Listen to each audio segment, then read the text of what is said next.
नमस्कार पालकांनो, आजकाल मुली व महिलांवर होणाऱ्या अत्याचारांचे प्रकार वाढतच चालले आहेत आणि आरोपींची अरेस्ट होऊन सुद्धा त्यांच्यावर कोणत्याही प्रकारची कठोर कारवाई केली जात नाहीये. हे सत्र कुठे थांबेल सांगता येत नाही. त्यामुळे आपल्यालाच एखादा कठोर पाऊल उचलणं गरजेचं आहे. आपणच आपल्या मुलींना संरक्षणाचे धडे दिले पाहिजेत. परंतु पाल आणि जुरीला घाबरणाऱ्या आपल्या मुली स्वतःचं संरक्षण करू शकतील का? त्यांच्या या मानसिकतेला कुठेतरी आपणच जबाबदार आहोत.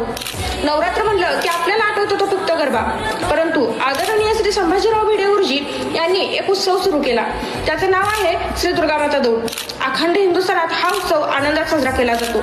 आपल्या मुलींना हातात काड्या देऊन रात्री 12 वाजेपर्यंत गरबा खेळायला पाठवण्यापेक्षा भल्या पहाटे उठून हातात शस्त्र देऊन श्री दुर्गामाता दौडीत सहभागी व्हायला सांगा.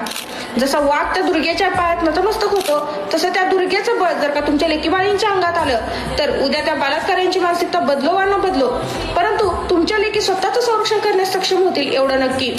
तर हिंदूंनो, उठा आणि आपल्या लेकी